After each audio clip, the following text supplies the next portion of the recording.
You can't give a hug without getting one in return. So you can't give to an organization without feeling. You don't have to feel you have to get something from it all the time. Exactly.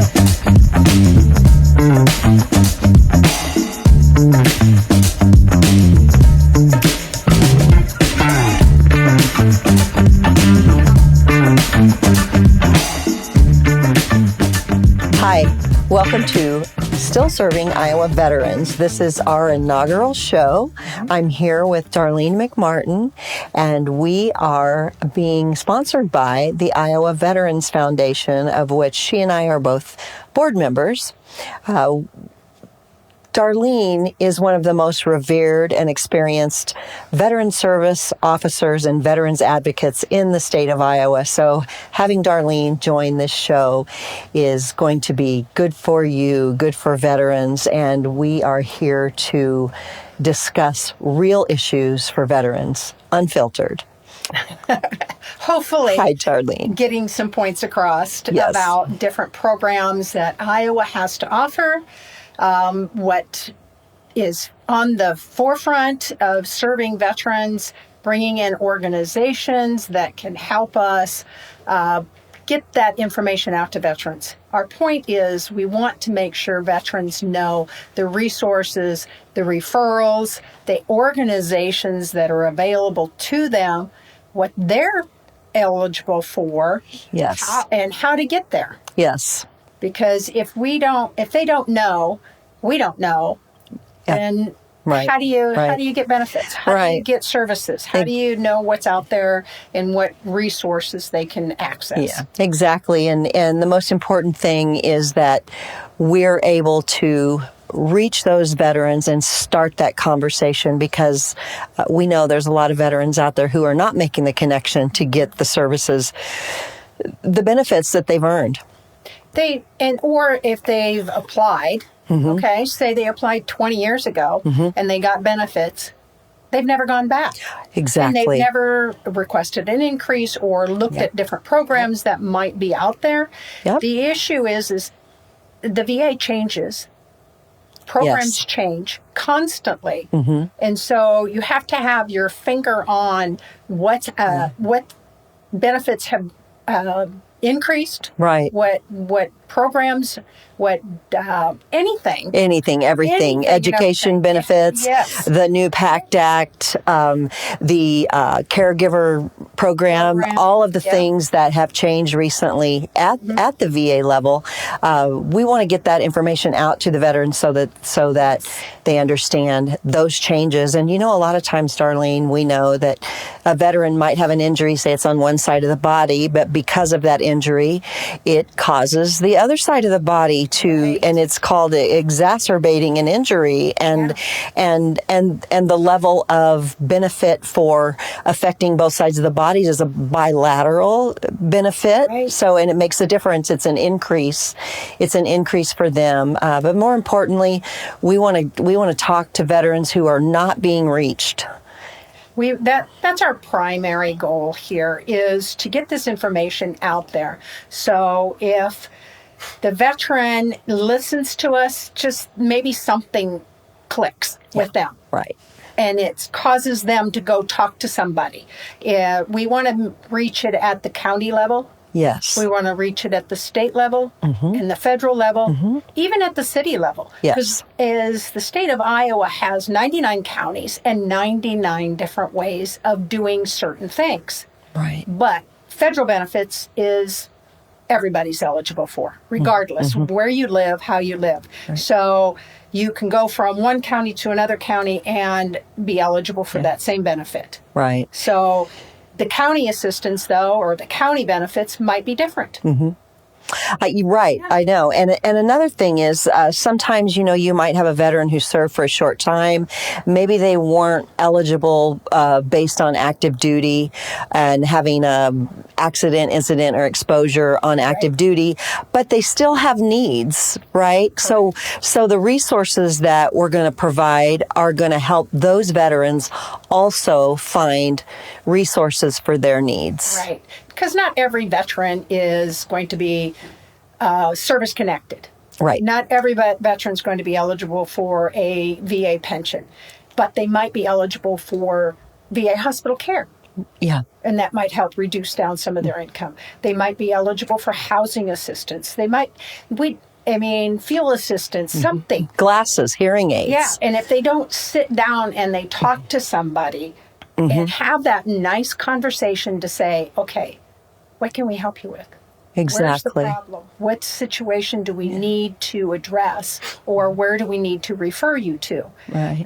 But that conversation needs to happen. Yes. And that's the hardest part, is to get a veteran in to have that conversation, because who wants to spill their guts and say, I need help? Yeah.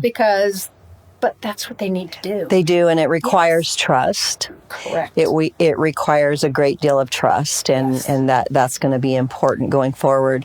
Well, Darlene, we just kind of scratched the surface here on what we're going to be putting out on our show, but let's talk about you. Let's talk about how you are a veteran. So I'm a veteran. Tell a little bit about your service and what you did in the service, your era. I went into the service when I was in high school. I joined the delayed entry program in November. Had my parents sign because I was not 18. It was kind of a tough conversation to have. Yeah. I had it with my father. Okay. Because my dad was a World War II veteran. And I always felt that was a kind of a stickler, because he was a vet. Yeah. I had 4 uncles that were veterans as well. So it was kind of a proud history of that. I had a great uncle that died serving. My mother's brother, my grandmother's brother, passed away in World War I. He was killed in action. And so, there's a lot of history of veterans in our family, but we didn't really talk about it. Right. And here I am, this young kid I wanted to be a police officer. I wanted to be in the military. I wanted to do that.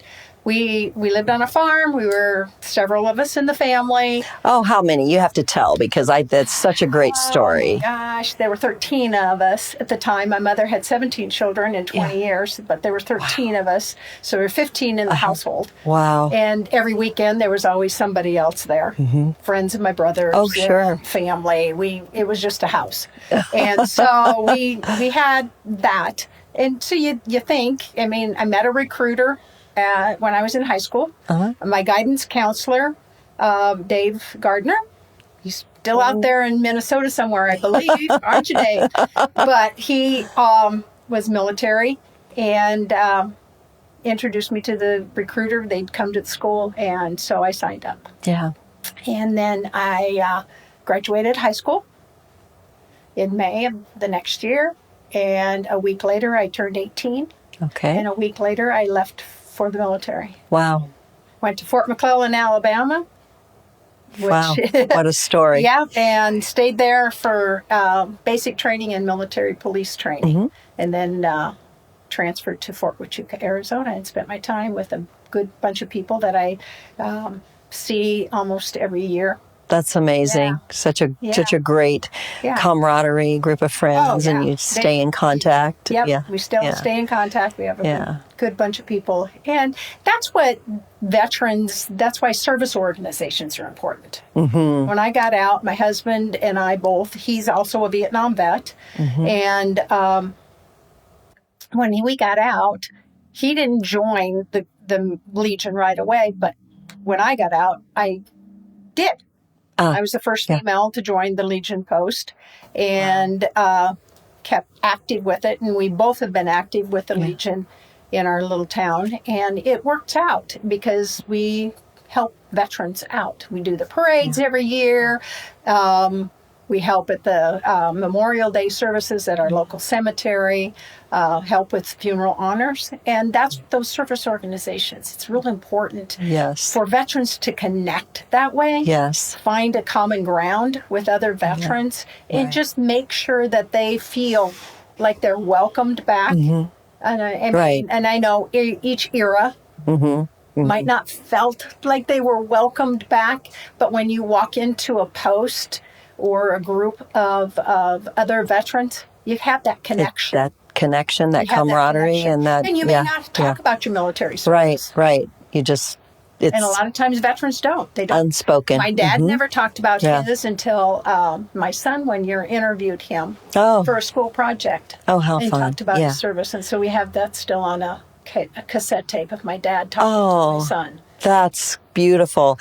You're And going to that's present. another program that we're also looking at doing is Yes. getting some of those interviews in with veterans Yes. to tell their story. Yes. We need those stories for these young kids to relate or understand right. where they're coming from. We see all of this that's going on right now, but those other generations, those are guys that forged the future for this new generation. Exactly. How we treat the generations of the past is a reflection of how we're going to treat them in the future. I agree with you. And we're still catching up Yeah. on caring for Vietnam veterans. Vietnam veterans, Yeah. the Korean veterans, Yes. they're lost out there. Yes. You don't hear about it. You see a group of them. We still have World War II veterans out there. I have a lot of good friends that are World War II veterans, and they're getting up there in their 90s and 100, some of them are over 100 years old. We need to reach them. We need to reach them and talk to them, and getting that oral history from them before they're gone. Yes. Yeah. It's so valuable. Tell their story. As you said, we learn the future from the past. We learn not to make the same mistakes. We learn. And a lot of the families are going, well, I didn't know this about my dad. I didn't know this. Well, they can send for their records. They can send down and do an SF-180 form and send to St. Louis and get those records so you know where your dad, what medals they've earned, or the women veterans that were wax waves, and get those records. Yes, and for anyone who doesn't know, those forms are available on va.gov. Yes. An SF-180. 180 form, and they just complete it even if the veteran has passed, if they're the surviving spouse or the oldest child, they can send for those records. Now, be aware, some of those records did burn up, but if the veteran had ever filed a claim or done anything like that, those records should be available in some way. Right. Same with the medals. They can get their medals. And if they don't physically have them, they will reproduce them for them. Reproduce them. They can ask for a medal request to get those medals for them. Yeah. So, I mean, that history is real important. Right. And that's why we want to make sure that the younger generation realizes that they're going to be history someday. Right, right. Their story needs to be told as well. Well, you were very, very skilled and crafty there of getting off the subject of you. So let's go back to that. Well, yeah. And then I joined, I come home and raise family and the whole bit. But I started working for the county. Yes. In 1991. And for 28 years, I was the county veteran service officer. And I enjoyed that immensely. We did a lot for our veterans. We had a clothing, we had a pantry, we filed claims. We were in the Stone Ages because we filed on paper. Yeah. When I first started, we just got a computer. Oh my. So everything was done on typewriter or handwritten. And so, And now they can file the claim right there at their computer. They can sit at the desk and file the claim, do everything online, get everything done immediately when that veteran walks in the door. We would have conversations. We would talk. Yeah, and that's important. And give them the time that they needed to express that. There's some ones that I'll never forget, veterans that I've served, and I still help. I see them today, and I really appreciate all the things they did to make my job easier. Sure. And I hope they all felt welcomed. And I was just at a coffee this morning where it was a veterans coffee, and all of the veterans at the coffee knew you, love you. They will never forget you. Well, so yes, you did a lot, and that's why we want to continue to do this. That's because we want to continue helping regardless of who it comes from. It doesn't matter. It doesn't matter. It doesn't need to come from me. It can come from the VA hospital, it can come from the counties. And that's why we want to go out into the counties where the veterans live. I feel that they need to have an advocate Yes. where they live. Yes. In the communities, the counties Yes. where they live, and the I agree. availability to get to that resource. Yeah, somebody to help go them someplace else. help them reach those. Exactly. Yeah. Well, when I met you, Darlene, you had been doing that job for quite some time, and I kind of fell into a veteran service officer position in Fremont County in 2014. And it's close to my heart because my family, the veterans in my family, and I was raised by a man who was a Marine, but he was discharged on a medical discharge right after basic training. So I always say he went through the change of basic training and he went through the breakdown, but he wasn't there long enough to go through getting built back up. Right. To become a Marine, to become the new man that he would have become after going through that basic. And so that was a hard, I jokingly say I've spent 17 years in boot camp. I've scrubbed the baseboards with a toothbrush. Yeah. I've washed all the dishes in the middle of the night. So every basic training that he did, went through, I went through. Yeah, that was his form of discipline, I guess. Yeah. So anyway, but I also know the brokenness because of alcoholism, because of that. And then I have uncles also that served. I have an uncle that we lost to his invisible wounds. Yeah. He was a Vietnam veteran, and another uncle that was in the Army. And so it's close to my heart. It's always been close to my heart. So when that job came available, I threw my hat in the ring because I thought I would love to do that. Because you can continue to help. Yes. And so the thing was, there wasn't a veteran at the time that was there that wanted the job. So I got the job as a civilian. I think there's more civilians across the state now that do the veteran service officer job, but I think it doesn't take away from their passion, right? Their heart. Exactly. Just like you still had the compassion to help because you had some history. Yes, you had some knowledge. Yes, and you wanted to continue to serve.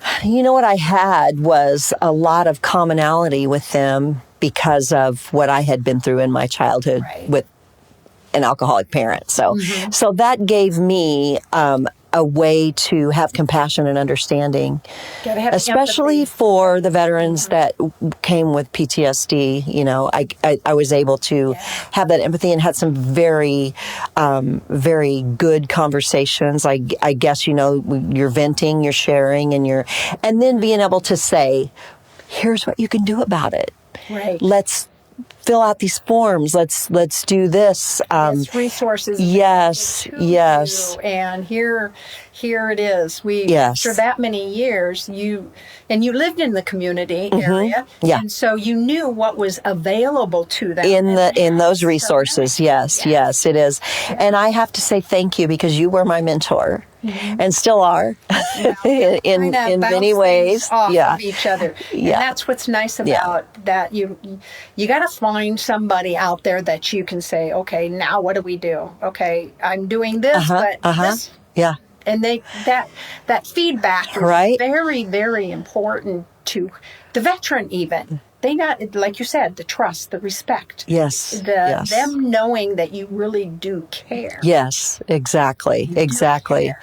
And that has to translate because if like many days, for example, I would come out from behind the desk and sit on the other side of the desk to talk to the veterans. I just didn't like that barrier, you know. So come out, you sit with them, you're not the service officer, right. You're having a conversation so that it makes them comfortable to give it. Exactly. Yeah. And for me, it was a level of respect as well because, you know, you're behind the desk and it's like, I'm the one, I'm not the one. No. You're the one. Yeah. And let me sit with you. Your issue. I'm not the authority here because I don't know what you went through. Right. I don't know how you're coping today. And that's what we want to draw. It's like, okay, what are your needs? You have to look at it as a holistic approach. Exactly. It's like you can't just say, oh, the military caused this. Yeah. Oh, this caused, your family history caused this. No, it's a combination of their whole life. It really is. Things that are going on with them. And if you don't have that conversation and you can't sit down and talk to them and say, okay, give me the skinny. Tell me what's going on.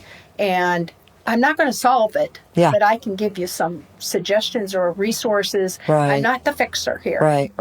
But I the make you feel good. Right. The other part of it is being able to connect veterans with the people who can solve it, with the people who can help them with whether that be mental health or medical care, the orthopedic surgeon, whomever, being able to help make those connections.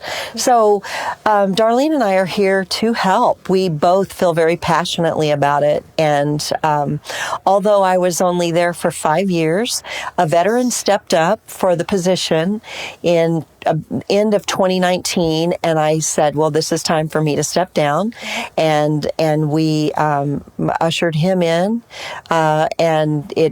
and so I left that job, but it never left my heart. Right. And I have done, other things to continue to support veterans, because I say this is a drum I'll beat until I'm gone.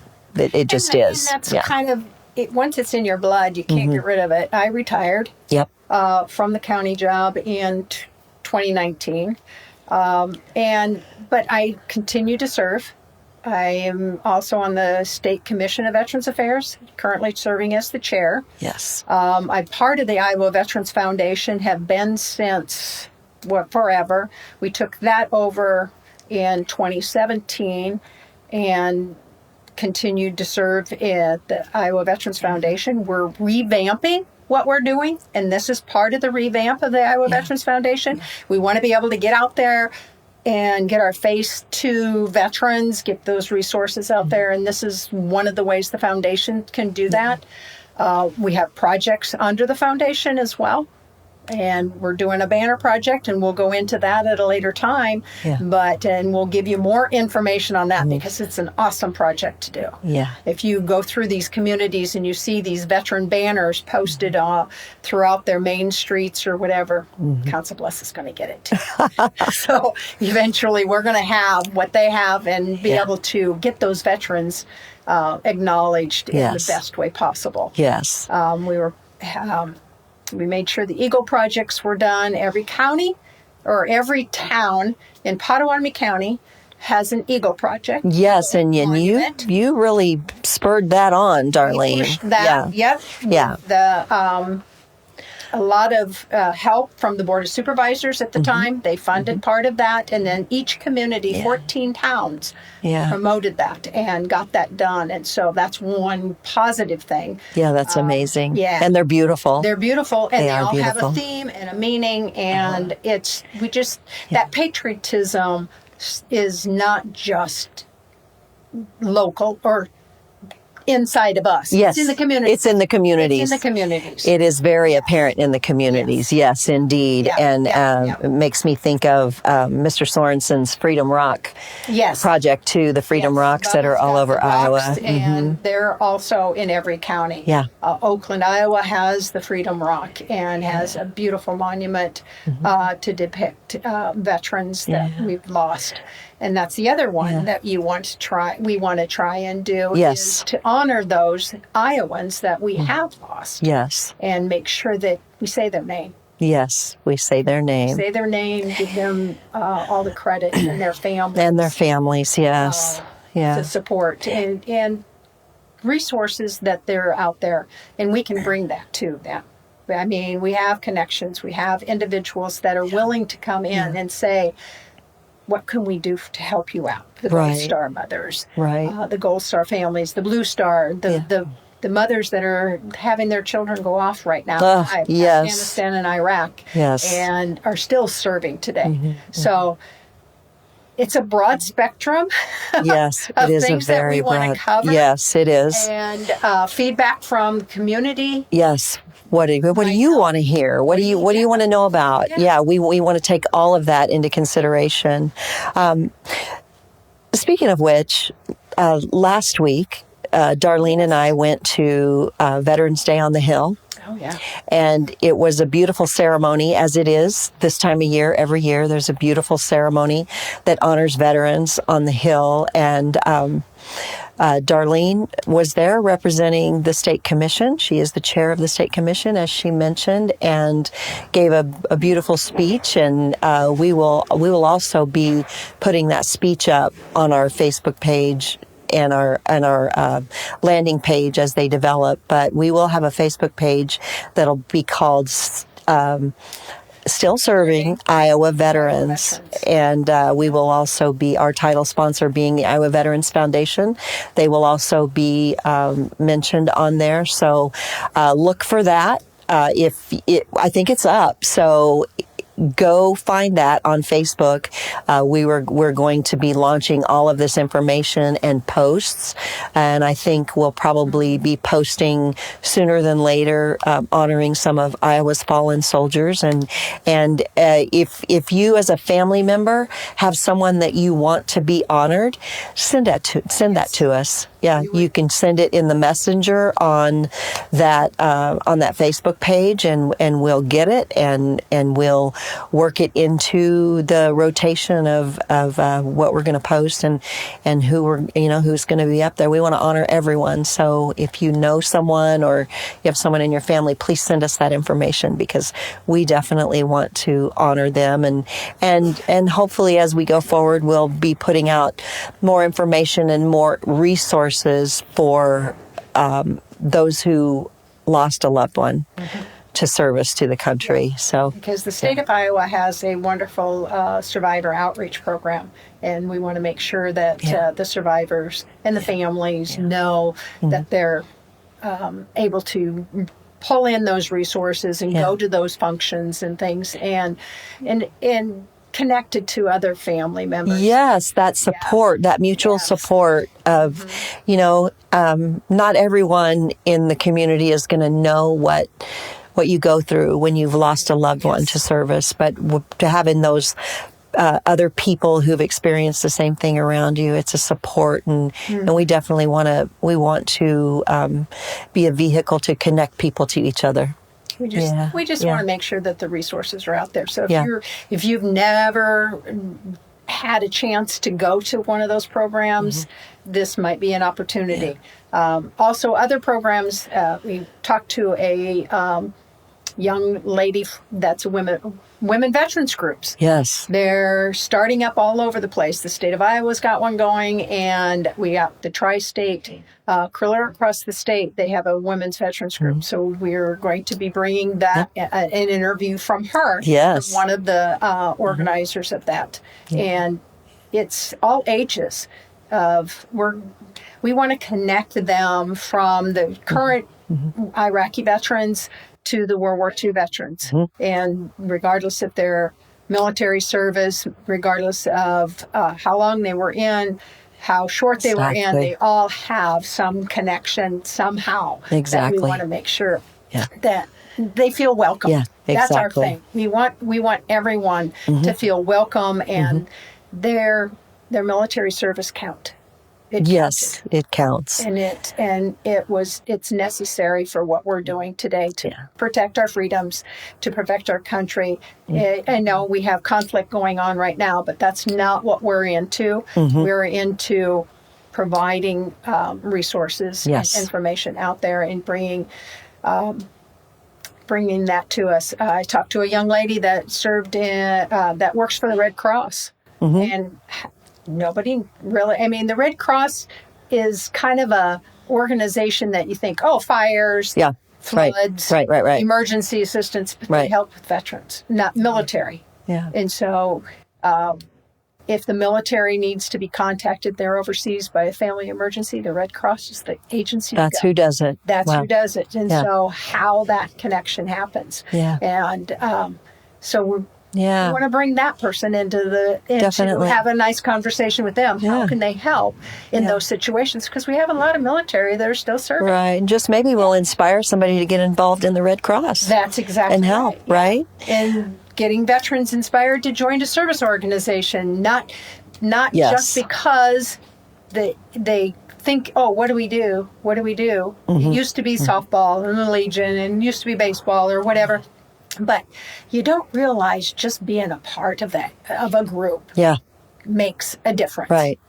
Right. Oh, makes a big difference. You feel connected to the community. You feel connected to the organization. Exactly. I always tell people, it's like you can't give a hug without getting one in return. Yeah. So you can't give to an organization without feeling. You don't have to feel you have to get something from it all the time. Exactly.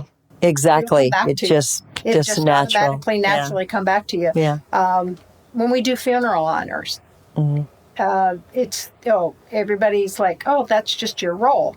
No, that comes from the heart. It does. It comes from the heart to present that flag to a family member. Yes. It comes from the heart to do the gun salute. The taps all the time. Just it's not theatrics. No.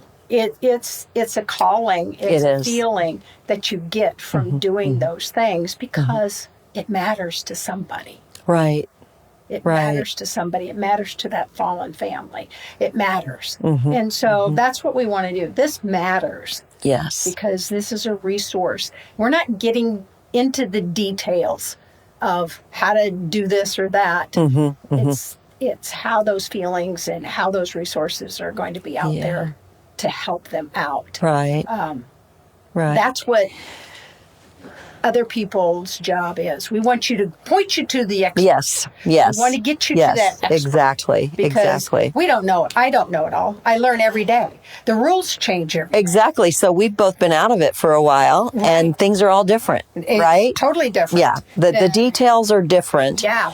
The pathways or the routes to go from one point to the next point are the same. Yeah. And so that's what we want to help with. You know, interestingly, too, the time is prime right now because as we learned at Veterans Day on the Hill, our state has dropped significantly in how well we've been serving veterans. And we want to help get us back up in the top 5 where we belong in the state of Iowa, because I always said, even back in 14 through 19, I was amazed at how well Iowa cared for its veterans. They care for them. Yes. Iowa has always been, history has shown that Iowa veteran or Iowa military, we're out there. Yes. We're going to do it. We're going to help. We're going to support our nation. We're going to do what we need to do. Yes. Regardless if they're active duty or if they're National Guard and been activated, they're going to be out there. And our National Guard, they're out there protecting our state. Yes. And floods and fires and things. So it's a calling for all of them. And those changes that are happening right now are paramount to get that information out there. So going from 44th in the nation in veterans benefits, it seems like, why? We're really doing our job. Why is that happening? Right. But who knows?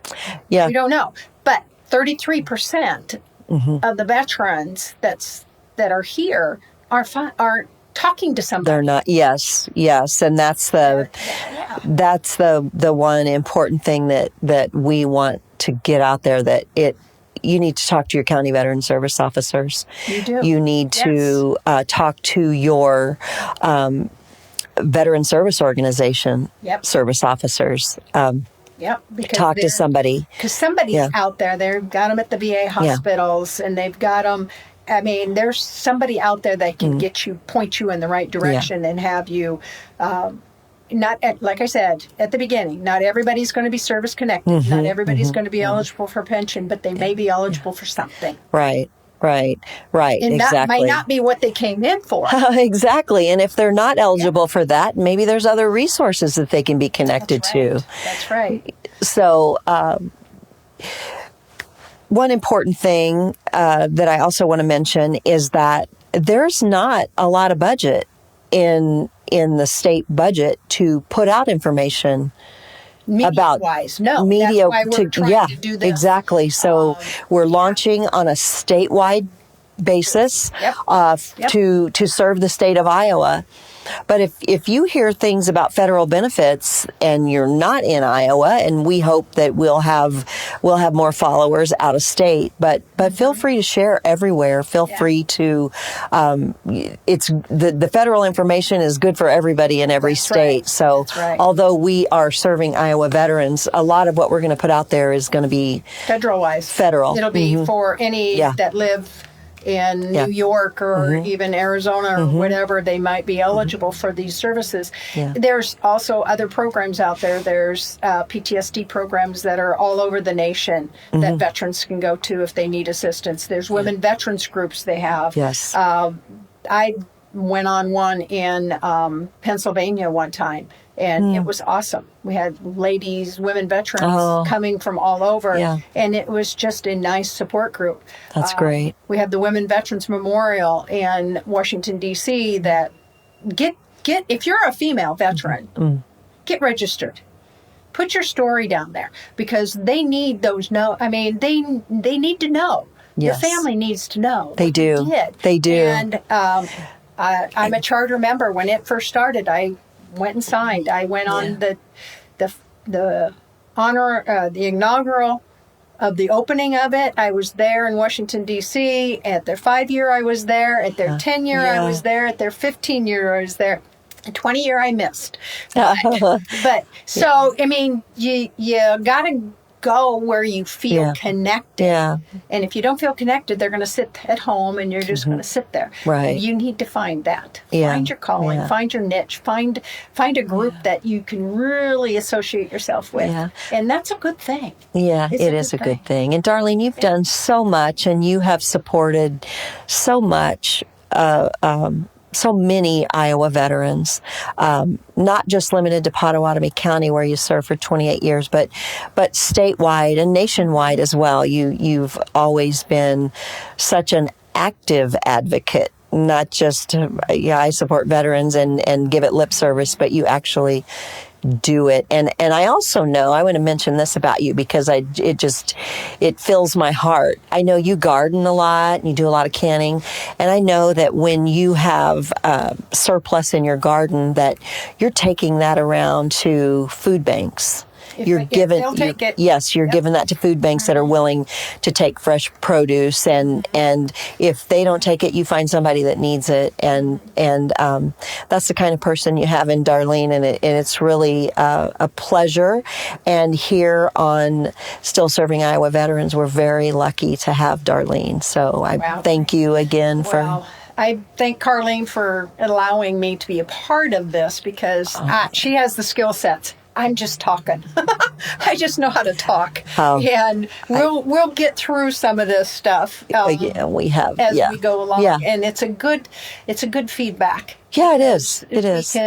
We can bring things to the table that either one of us have a feeling in our heart that we need to make sure we get out there to people. Right. And Carlene's got the expertise and the background and the media and the marketing, and that's what I like. Well, we're fast friends and like-minded in so many ways, and we've been on other journeys together. During COVID, we worked together for the Department of Human Services under the COVID Recovery Iowa and Project Recovery Iowa, and I'm really proud to have worked with you on those projects as well. So we are still we're still going to work together and put our talents and skills together to benefit our veterans. And so thank you. Also, I want to say that our show will be segmented at some point. We'll have segments.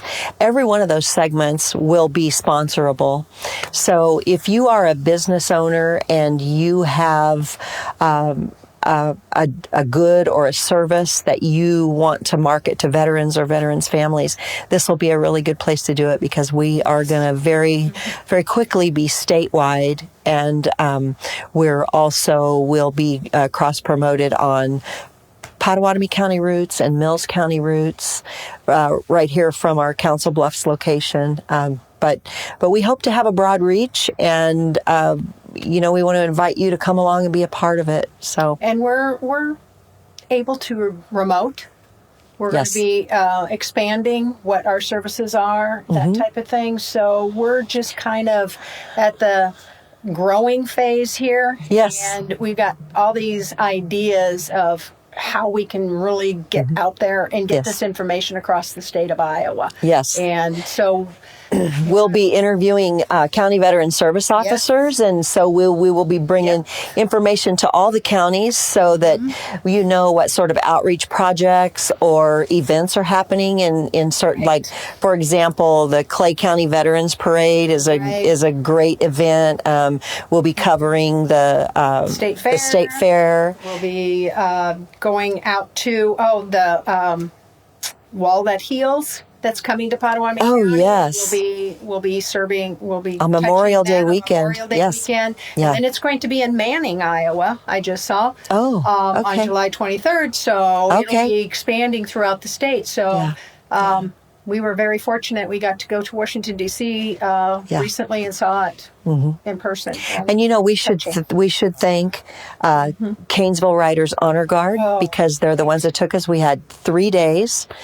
And it was a pleasure to be on the flight with you. I'm undeserving of the flight, but went as a media person. But it was an honor to be there with you and your husband Kelly. So that made the experience even more special for me. We had a good time. And he got to visit with some people that he went to school with and didn't know that they were on the flight too. Oh wow! So that really, see the connections. It's just who you. You don't know what you don't know until you know it. Right. So I'm thinking we should have named our show Veterans Connections. There you go. We're still still serving Iowa veterans with connections. There you go. Get there. Yeah, there you go. But we look forward to having special guests. In addition to our county veteran service officers, we will have Department of Veterans Affairs. Yes, the federal government, or the federal in Des Moines. They're all on board with us. Yeah, hospital, DA hospital. So we're broadening it out to different ones, and then local. Yes. Any local veterans group we want to, or anyone that supports veterans. We want to make sure that they're acknowledged and part of our team. Yes, team. That's what it is. Yeah, it's team network. We can't do it alone. Right. We have to be able to get out there and reach other individuals to make sure the veterans know that those services are available. Well, Darlene, I think we were supposed to do this for about 30 minutes. I don't know how long we've been talking, but I don't know where the stopping point is. I don't either. So I guess we just kind of try to stop here and just know that we're full of ideas and information, and our hearts are full of desire to help our veterans, and we will just go on and on and on. So for today, thank you for joining us, and we look forward to seeing you next time. You've been watching Still Serving Iowa Veterans, sponsored by Iowa Veterans Foundation with Carlene Hall and Darlene McMartin. Thank you.